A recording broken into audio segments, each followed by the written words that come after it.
अच्छा जी, चलो।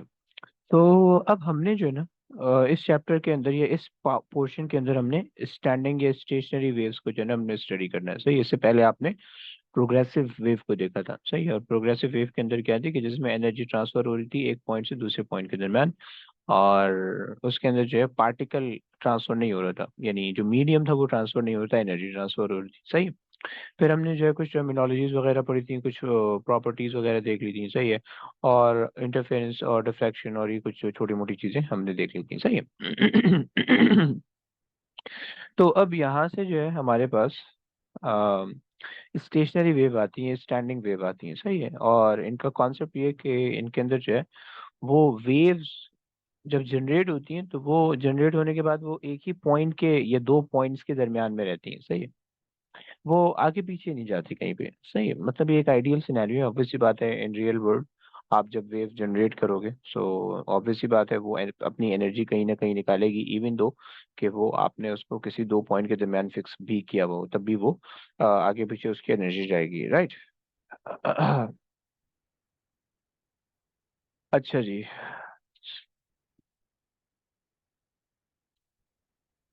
तो अब कुछ बिल्कुल बेसिक सी चीजें जो हमने वहां पे स्टार्ट की थी, वहीं जो वहां पे यानी प्रोग्रेसिव वेव के अंदर देखी थी, तो वो यहाँ पे भी देख लेते हैं। सही है। और वो कुछ इस तरह से है कि भाई अगर हमारे पास, अगर आप इसकी डेफिनेशन वाइज की बात करो तो हम कहते हैं वेव इन विच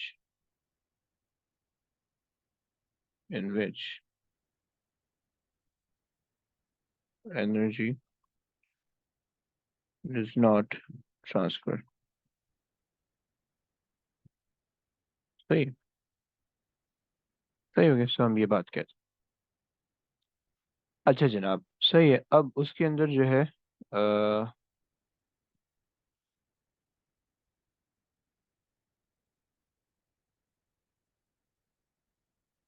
अब वो वेव आपको दिखेगी किस तरह से, सबसे पहले उसको थोड़ा सा देखते हैं कि भाई हमारे पास लेट्स से कि हमारे पास ये एक पोल है।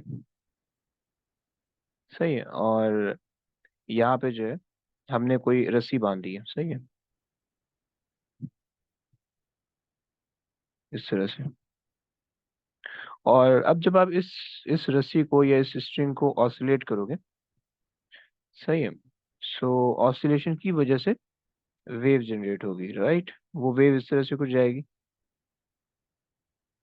और यहाँ पे जाएगी। सही है। और फिर जो है जब यहाँ तक पहुंचेगी, रॉड तक पहुंचेगी या पोल तक पहुंचेगी, तो फिर वहां से जाहिर बात है रिफ्लेक्ट होके या वो इस तरह से वापसी ट्रेवल करके वापसी आ जाएगी। समझ रहे हो? सही है। सो ये बेसिकली हमारे पास स्टैंडिंग वेव की एक कहानी होती है। सही है। और ये आप किसी तार से भी जनरेट कर सकते हो। सही है। आपके पास अगर कोई वायर आपके पास पड़ा हुआ है हैंड फ्री वगैरह का या कोई चीज है, तो आप उस वायर को एक एक हाथ से जो है वो फिक्स कर लो और दूसरे हाथ से जो है उसको ऑसिलेट करो। सही है। सो वो वायर कभी तुम्हें इस डायरेक्शन में देखे, इस पोजीशन में देखेगा, कभी इस पोजीशन में देखेगा, कभी इस पोजीशन में देखेगा। सही है। तो इस तरीके से जो है आपके पास ये स्टैंडिंग वेव्स होती हैं। सही। जो दिखने की बात करूँ अपीयरेंस की या क्रिएशन की बात करूँ कि किस तरह से आप क्रिएट कर सकते हो, कॉन्सेप्ट क्या है वो अभी थोड़ा थोड़ा आगे देखते हैं। सही है। अच्छा। तो अब हमारे पास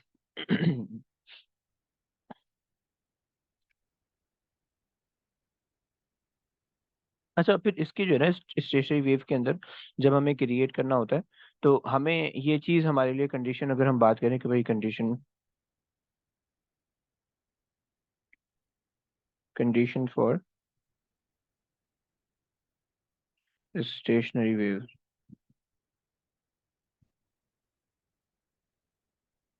सही है। हम बोलते हैं कि भाई आपके पास जो है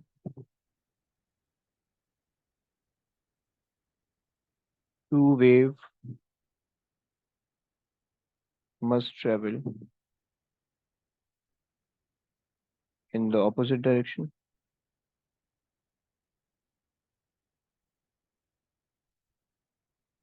डायरेक्शन।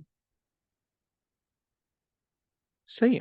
अच्छा, अब ये टू वेव, ये तो जैसे आपके पास जो है एक इंसिडेंट और रिफ्लेक्टेड वेव भी हो सकती है, रिफ्लेक्टेड वेव्स। सही है।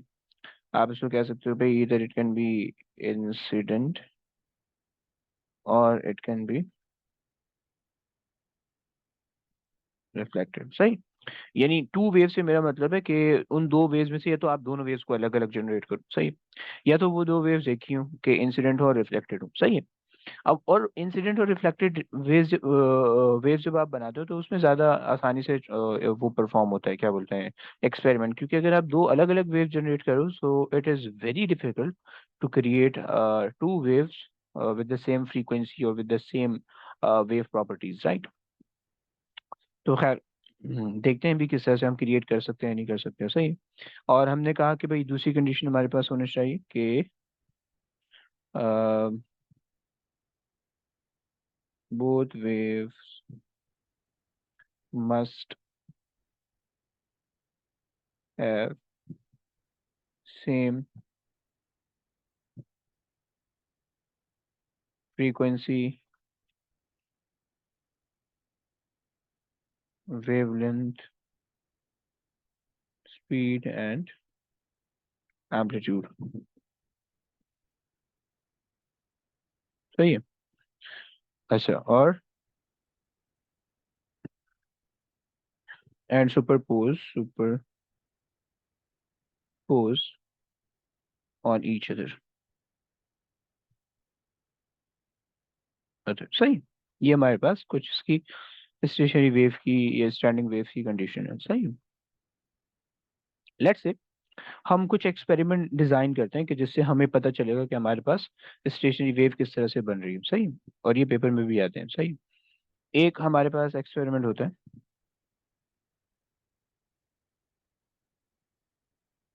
सही। या चलो एक्सपेरिमेंट से पहले मैं तुम लोग को एक वेव बना के दिखा देता हूँ और फिर हम उसको जो है एक्सपेरिमेंट्स जो है परफॉर्म करेंगे, सही है। सो अगर स्टेशनरी वेव है तो लेट्स से तुम्हारे पास जो है ये आप कह लो कि ये एक्सेस है, सही है। और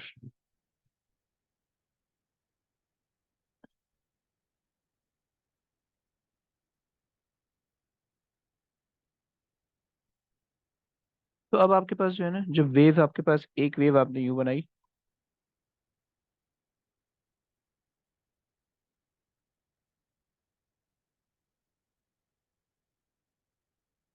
सही है। और जो दूसरी वेव होगी, मान लो कि यहाँ पे this is the fix and, सही है। और फिर जब ये वेव यहाँ पे जाएगी तो यहाँ से टकरा के ये वेव वापसी आ जाएगी, सही है।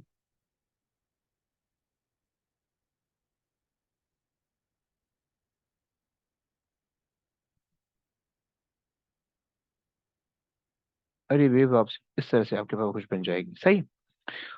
तो ये आपके पास जो है ना, ये आपके पास जो है एक वेव बन गई, सही। कि इसमें इंसिडेंट वे अगर आप कह दो कि भाई ग्रीन वाली जो है वो इंसिडेंट है, इंसिडेंट, और ब्लू वाली रिफ्लेक्टेड है,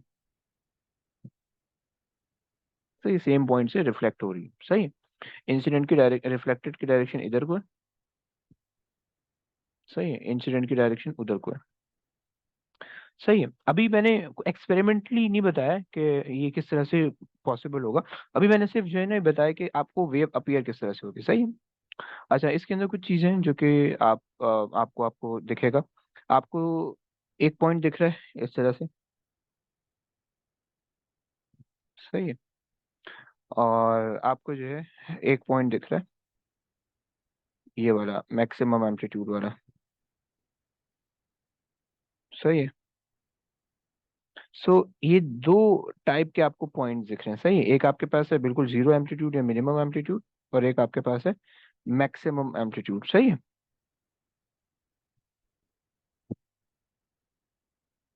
तो इन इन पॉइंट्स को जो कि जीरो एम्पलीट्यूड वाले हैं, इन पॉइंट्स को हम कहते हैं नोड्स, सही है। सो दीज आर नोड्स, सही हो गया। और जो आपके पास जो है जो मैक्सिमम एम्पलीट्यूड वाले पॉइंट हैं इनको हम कहते हैं एंटी नोड्स, सही है। दीज आर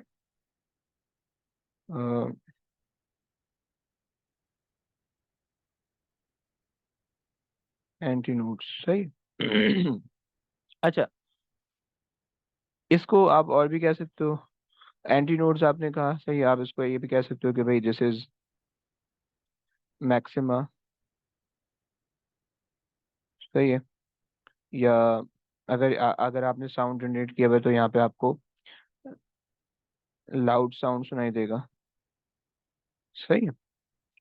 और इस तरह से आप इसको कह सकते हो, सही। और जो आपके पास जो है, जो दूसरा वाला पॉइंट है, उस पॉइंट को आप कहोगे कि ये आपके पास है मिनिमा, सही है। या आप इसको कह सकते हो और नो साउंड, सही। ये सारे पेपर के अंदर जो है ना इस तरह के वर्ड इस्तेमाल होंगे, आपको दिखेंगे, सही। कि वो बोलेगा कि यहाँ पे जो है ना यहाँ से यहाँ तक लाउड साउंड आपको सुनाई दे रहा है, सही। तो आप उसके लिए कैलकुलेट कर दो ये क्या सीन है, ब्ला ब्ला ब्ला, सही। तो खैर, सही हो गया। तो ये हमारे पास जो है, हमने कुछ चीजें देख ली। आपने एक चीज ये देखी कि आपके पास जो है जब भी आपके पास स्टेशनरी वेव बनेगी, so there will always be a series of nodes and antinodes, सही है। बाद लोग इसको एंटाई नोड्स पढ़ते हैं, लेकिन आई डोंट थिंक सो कि सही प्रोनाउंसिएशन है, बट खैर। तो हमारे पास ये कहानी आ गई, सही है। तो ये इन अदर वर्ड, जब आप कहीं पे स्टेशनरी वेव सुनो, तो वो स्टेशनरी वेव जो है ना आपको सीरीज ऑफ लाउड साउंड और नो साउंड, लाउड साउंड और नो साउंड, इस तरह से आपको सुनाई देगी, सही। इसको आप एको से मत कंफ्यूज कर देना, सही है। क्योंकि एको एक अलग चीज है, ये अलग चीज है, सही। इसके लिए स्टेशनरी होना जरूरी है। ये वेव जो है ना वो आगे मूव नहीं करे, वो उसी पॉइंट पे। या आप ये कह भी सकते हो कि भाई अगर जिस तरह से अगर आप एको क्रिएट कर रहे हो, तो अगर वो उसी जगह पे रह रही है, क्योंकि जाहिर बात है जो एको होता है वो बंद जगहों पे या आप कह दो कि इनक्लोज इन्वायरमेंट पे आता है, सही है। तो उसमें होता है कि आप जब साउंड जनरेट करते हो तो वो साउंड कहीं से रिफ्लेक्ट होकर फिर आपको सुनाई देता है, फिर कहीं से रिफ्लेक्ट होकर फिर आपको सुनाई देता है, सही है। So, इस तरह से अगर आप इस तरह से सिनेरियो कह रहे हो तो सही, कोई मसला नहीं, सही। सो ये हमारे पास जो है आप कह लो कि ये हमारे पास स्टेशनरी वेव की एक छोटी सी बात थी, सही। अच्छा जी, बच्चों यहाँ तो कोई मसला किसी को मरियम और इबाद? सर। ना सर। ओके, सही हो गया। तो ये हमने बात कर ली। अच्छा, थोड़ा अगर और आगे चलें तो हम स्टेशनरी वेव को देखें, तो भाई हमारे पास जो है अच्छा, इसमें जो है ना, हाँ मेरे जहन में एक और चीज़ आ रही थी, वो मुझे बतानी थी कि यहाँ पे मिनिमम एयर प्रेशर होता है, मिनिमम एयर प्रेशर, सही है। क्योंकि यहाँ पे आपके पास एंटी नोड्स जो बन रहे हैं वो आपके पास मैक्सिमम एम्पलीट्यूड पे बन रहे हैं। इसका मतलब है जो एयर होगी उनको, एयर जो है वो कंप्रेस्ड हुई होगी, सही है। तो एयर पे जो है, मतलब एयर जो है इस पे जो है वो मिनिमम प्रेशर एक्सर्ट कर रही होगी, सही है। और यहाँ पे जो है वो मैक्सिमम प्रेशर होगा, सही। कि एयर जो है एंटी नोड्स वाले पॉइंट पे मैक्सिमम प्रेशर एक्सर्ट कर रही होगी, सही है। खैर, सही है। ये मेरे पास जो है एक थोड़ा सा इसका वो हो गया, क्या बोलते हैं, अपना ब्रीफ इंट्रोडक्शन हो गया, सही है। अच्छा, इसके बाद जो है कुछ डिफरेंस बिटवीन है जो कि प्रोग्रेसिव वेव और स्टेशनरी वेव के हैं, most of the time question में पूछते हैं, सही है। मैं वो लिख देता हूँ, अभी समझाऊंगा नहीं, क्योंकि वो थोड़ा सा आगे पढ़ेंगे तो समझ में आएगा, सही है। सो अगर मेरे पास प्रोग्रेसिव वेव है, प्रोग्रेसिव वेव, सही है। और मेरे पास स्टेशनरी वेव है, सही। सो प्रोग्रेसिव वेव के अंदर एक तो हम बात कहते हैं कि भाई हमारे पास जो है energy transfer,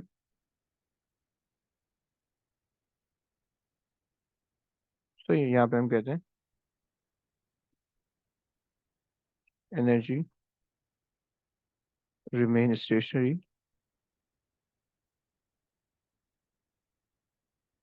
between the two points, सही। यहाँ पे हम कहते हैं कि अच्छा ये दो पॉइंट्स तो आपको बिल्कुल समझ में आ गए होंगे, क्योंकि हमने बात की कि जब हमारे पास एनर्जी, हमने वेव दो फिक्स पॉइंट के दरमियान बनाई है तो वेव आगे नहीं जा रही है, अगर वेव आगे नहीं जा रही तो इसका मतलब एनर्जी आगे नहीं जा रही, सही। दूसरी दूसरी बात हम ये कर लेते हैं कि भाई हमारे पास जो है कांस्टेंट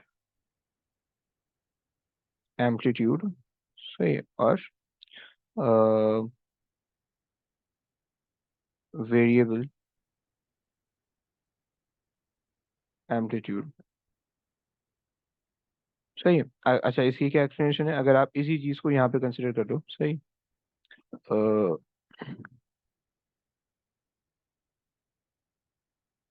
कॉपी और यहाँ पे पेस्ट कर देते हैं, सही। ये मेरे पास जो है वो स्टेशनरी वेव की एग्जांपल है, सही है।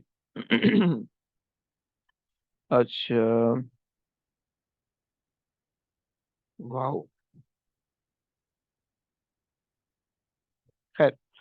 अब इसके अंदर क्या होता है कि इसके अंदर जितने भी पार्टिकल्स हैं, ये जितने भी पॉइंट्स हैं, वो सारे पॉइंट्स जो हैं उनका अपना एक एम्पलीट्यूड होता है। अगर ये वाला पॉइंट है तो इसका यहाँ से यहाँ तक एम्पलीट्यूड होगा, अगर ये वाला पॉइंट है तो इसका यहाँ से यहाँ तक एम्पलीट्यूड होगा, सही है। अगर ये वाला पॉइंट है तो इसका यहाँ से यहाँ तक एम्पलीट्यूड होगा, अगर ये वाला पॉइंट है तो इसका यहाँ से यहाँ तक एम्पलीट्यूड होगा, अगर ये वाला पॉइंट है तो इसका यहाँ से यहाँ तक एम्पलीट्यूड होगा, यहाँ से यहाँ तक, यहाँ से यहाँ तक, सही। मतलब इनके एम्पलीट्यूड चेंज नहीं होंगे, सही है। सिमिलरली अगर आपके पास जो नीचे वाला है तो इसमें अगर यहाँ तक एम्पलीट्यूड है तो वो यहीं तक रहेगा, इस पॉइंट का एम्पलीट्यूड यहीं तक रहेगा, इस पॉइंट, मतलब इस पॉइंट का मतलब क्या है, यानी जब ये ऑसिलेट करेंगे तो ये पॉइंट हमेशा इतना ही ऑसिलेट करेगा, इससे कम या ज्यादा नहीं।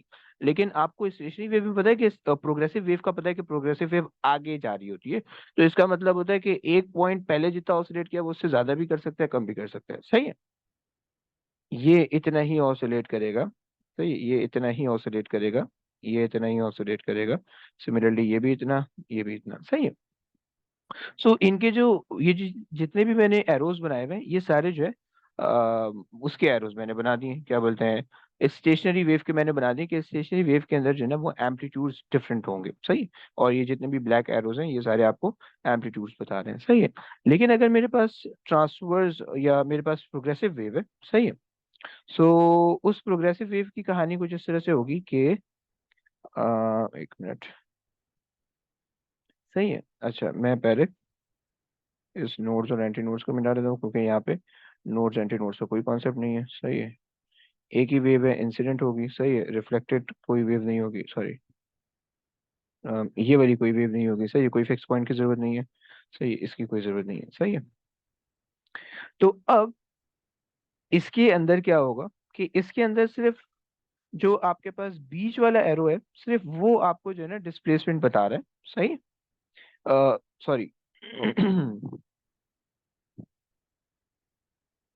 जो बीच वाला आपको एरो है, यानी जिसकी सबसे मैक्सिमम हाइट है, वो आपको एम्पलीट्यूड बता रहा है, बाकी सारे जो है वो आपको डिस्प्लेसमेंट बता रहे हैं, समझ रहे हैं आप लोग, ये चक्कर है, सही है। तो इसके अंदर ये कहानी है, जैसे कि मैं यहाँ पे अगर हाईलाइट करूँ तो इसके अंदर जो यहाँ पे जो एरो होगा, सही है, वो आपका एम्पलीट्यूड बताएगा यहाँ पे, और यहाँ पे जो एरो होगा वो एम्पलीट्यूड बताएगा, बाकी सारे डिस्प्लेसमेंट्स होंगे, सही है। तो इसकी वेरियस डिस्प्लेसमेंट होगी लेकिन एम्पलीट्यूड कांस्टेंट होगा, सही है। अ, हम कह रहे हैं कि various displacements but amplitude constant है, सही है। और उसके हम अंदर हम कह रहे हैं कि एम्पलीट्यूड ही वो वेरियस है, वो डिस्प्लेसमेंट है ही नहीं उसमें, सही है। यानी जो जितना ऑसिलेट कर रहा है पार्टिकल वो मैक्सिमम उतना ही ऑसिलेट करेगा, उससे कम नहीं ऑसिलेट करेगा। बच्चों ये दूसरा पॉइंट भी समझ पा रहे हो, बोलो प्लीज।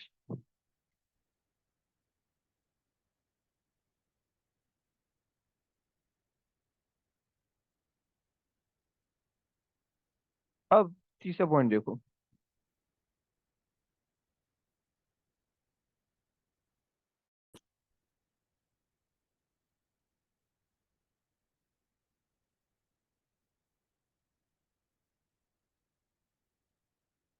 ओके, तो मैंने बोला कि मेरे पास always a phase difference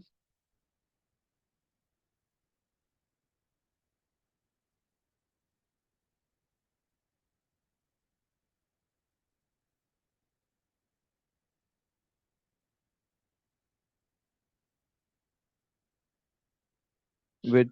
sir जी जी बोले। सर आपकी आवाज क्लियर नहीं है। कट कट के आ रही है क्या?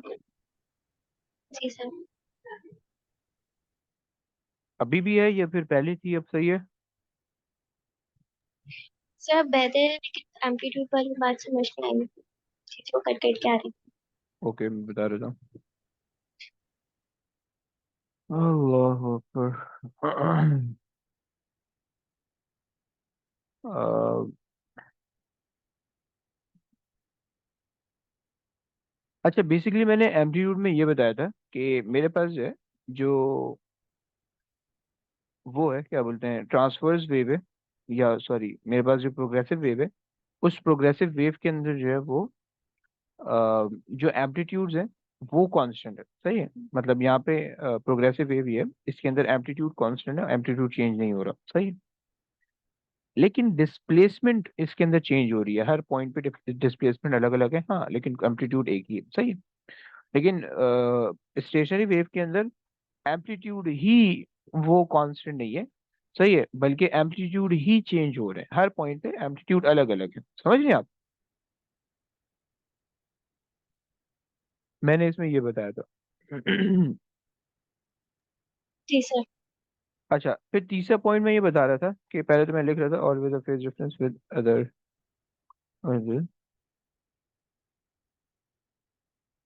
Next particle. सही है, और हम यहाँ पे लिखेंगे कि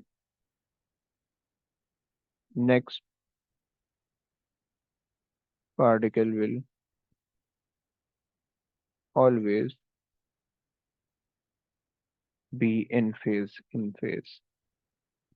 सही है, मतलब क्या है, मतलब ये है कि अगर मेरे पास ये ऊपर वाली वेव को ही आप देखो, मेरे पास, अगर मेरे पास ये दो पार्टिकल है, ये दो बिल्कुल नेक्स्ट पार्टिकल है। सही है। तो एक पार्टिकल पहले, दूसरा पार्टिकल बाद में है। सही है। तो इसका जो भी फेज आएगा, इसका जो भी एंगल आएगा, सही है, दूसरे वाले का एंगल उससे डिफरेंट आएगा, उसका उसका एंगल वो नहीं होगा। सही है, क्योंकि एक पार्टिकल जितने मैग्नीट्यूड से ऊपर जा रहा होगा, दूसरा पार्टिकल उससे कम मैग्नीट्यूड से ऊपर जाएगा, राइट? क्योंकि दोनों की डिस्प्लेसमेंट अलग अलग है। तो इस वजह से हमारे पास कोई ना कोई फेज डिफरेंस, कोई ना कोई एंगल का डिफरेंस आएगा। लेकिन जब हम स्टेशनरी वेव की बात करते हैं, तो स्टेशनरी वेव के अंदर अगर हम दो कंसेक्यूटिव पार्टिकल ले लें, ये दो पार्टिकल ले लें, इन दो पार्टिकल के दरमियान कोई फेज डिफरेंस नहीं है, क्योंकि both particle are at the maximum height. सही है। इन दोनों पार्टिकल ने, जो मैंने हाईलाइट किया है, ये दोनों पार्टिकल जब वेव आगे जाएगी तो ये दोनों पार्टिकल वापसी नीचे आएंगे। सही, दोनों particle at the same instant, at the same time पे नीचे आएंगे। सही है। और बिल्कुल जो है रेफरेंस लाइन पे आ जाएंगे। लेकिन ये जो इस प्रोग्रेसिव वेव थी, इसमें दोनों particle at the same time पे नीचे नहीं आएंगे, एक थोड़ा सा टाइम लगेगा, एक थोड़ा सा जल्दी आएगा। राइट? बच्चों समझ पा रहे हो?